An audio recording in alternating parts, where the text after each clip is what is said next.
الله أكبر.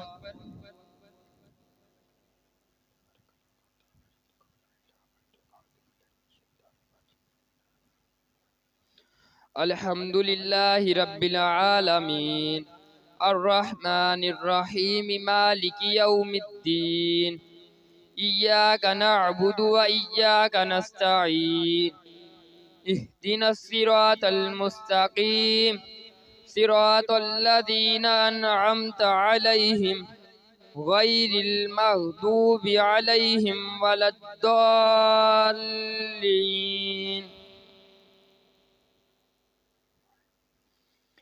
ألف لام ميم ذلك الكتاب لا ريب فيه هدى للمتقين الذين يؤمنون بالغيب ويقيمون الصلاة ومما رزقناهم ينفقون والذين يؤمنون بما أنزل إليك وما أنزل من قبلك وبالآخرة هم يوقنون أولئك على هدى من ربهم وأولئك هم المفلحون. إن الذين كفروا سواء عليهم أأنذرتهم أم لم تنذرهم لا يؤمنون ختم الله على قلوبهم وعلى سمعهم وعلى أبصارهم غشاوة ولهم عذاب عظيم. ومن الناس من يقول آمنا ختم الله على قلوبهم وعلى سمعهم وعلى أبصارهم غشاوة ولهم عذاب عظيم.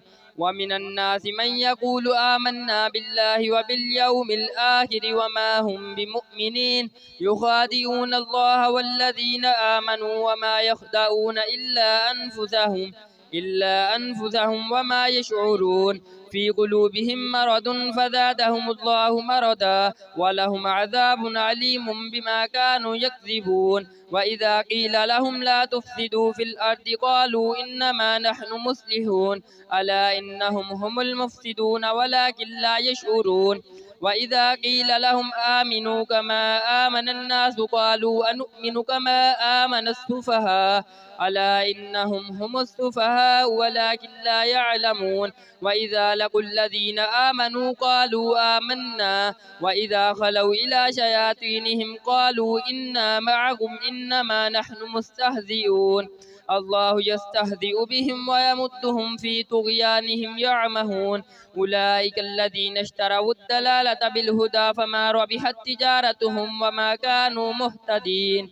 مثلهم كمثل الذي استوقد نارا فلما أضاءت ما حوله ذهب الله بنورهم وتركهم في ظلمات لا يبصرون صم بكم عمي فهم لا يرجعون أو كسيب من السماء فيه ظلمات ورعد وبرق يجعلون أصابعهم في آذانهم من الصواعق حذر الموت والله محيط بالكافرين.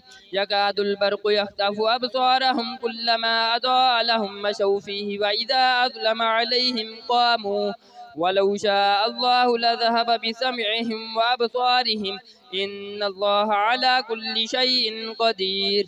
يا أيها الناس اعبدوا ربكم الذي خلقكم والذين من قبلكم لعلكم تتقون الذي جعل لكم الأرض فراشا والسماء بناء وأنزل من السماء ماء فأخرج به من الثمرات رزقا لكم فلا تجعلوا لله أندادا وأنتم تعلمون. وإن كنتم في ريب مما نزلنا على عبدنا فأتوا بسورة من مثله وادعوا شهداءكم من دون الله إن كنتم صادقين فإن لم تفعلوا ولن تفعلوا فاتقوا النار التي وقودها الناس والحجارة أعدت للكافرين.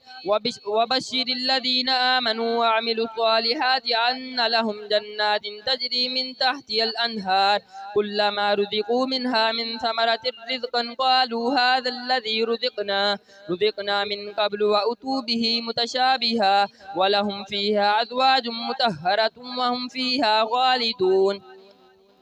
إن الله لا يستحي أن يضرب مثلا ما بعودة فما فوقها فأما الذين آمنوا فيعلمون أنه الحق من ربهم وأما الذين كفروا فيقولون ماذا أراد الله بهذا مثلا يضل به كثيرا ويهدي به كثيرا وما يضل به إلا الفاسقين الذين